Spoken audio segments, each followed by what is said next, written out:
में जो पंचमी तिथि होती है, नवरात्रे की जो पंचमी तिथि है, उस पंचमी तिथि के दिन अशोक सुंदरी का जो स्थान होता है उसको समझिएगा थोड़ा सा। जैसे ये शिवलिंग है और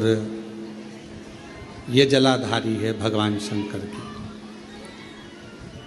ये शिवलिंग, ये जलाधारी, और जलाधारी में जो जल बहता है उसमें बीच में जो मोटी सी लाइन रहती है वो अशोक सुंदरी होती है। जैसे कई बेटे हैं, बेटियां हैं, कोई व्यक्ति व्यापार चालू कर रहा है, कोई व्यक्ति अपना नया भवन निर्माण कर रहा है, नए भवन में जा रहा है, या कुछ अच्छी दुकान खोलना चाह रहा है, कोई अपने लक्ष्य पर पहुंचना चाहता है और पहुंच नहीं पा रहा, तो जो शारदीय नवरात्रे आते हैं, इस शारदीय नवरात्रे में जो माँ आद्य शक्ति की पूजन की जो पंचमी तिथि होती है, इस पंचमी तिथि पर अशोक सुंदरी वाली जगह पर, जो अशोक सुंदरी का स्थान है, वहाँ पर लाल पुष्प एक समर्पित करें। जो जलाधारी है, माँ पार्वती, जगत जननी, जगदम्बा, अम्बा, भवानी मैया दुर्गा का हस्त कमल, इस पर 7 जगह पर कहीं पर भी लाल चंदन की बिंदी 7 स्थान पर कहीं पर भी रखिए, और 1 लोटा जल शिव जी को पंचमी के दिन, नवरात्रे की, शारदीय नवरात्रे की पंचमी के दिन कामना करते हुए उत्तर की ओर मुख कर कर, अर्थात यहाँ बैठते हुए शिव जी पर जल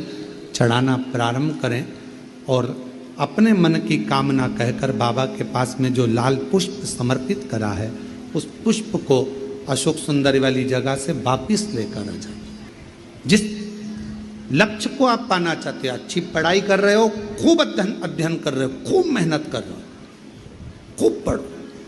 कोई दुकान खोल रहे हो, व्यापार चालू कर रहे हो, कोई नया कार्य चालू कर रहे हो,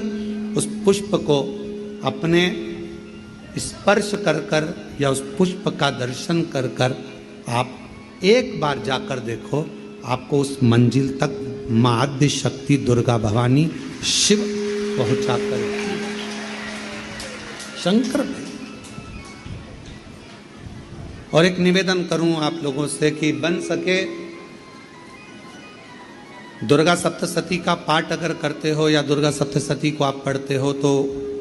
हिंदी का उसमें नीचे लेख आते रहते हैं, बहुत सारे वर्णन आते हैं, उसका भी पढ़ेंगे तो उसमें बहुत सारी बातें आपको बहुत अच्छी अच्छी, देवी भागवत में, दुर्गा सप्तशती में, इनमें बहुत सुंदर सुंदर कल्याण का, यदि गीता प्रेस गोरखपुर से जो कल्याण निकलती है, उस कल्याण का यदि देवी अंक अगर आप पढ़ेंगे माता दुर्गा भवानी पर, बड़ा सुंदर, उसमें भी बहुत सी चीज़ें हैं, माँ आद्य शक्ति की आराधना की, साधना की, पूजन की पद्धति बहुत सुंदर, उसका ध्यान करें। शिव से कुछ, अगर भगवान शंकर की हम आराधना कर रहे हैं, भगवान शंकर से अगर हम कुछ पाना चाह रहे हैं, तो भगवान शिव की सबसे पहले उससे साधना करो, शिव को पहले अपना बनाओ।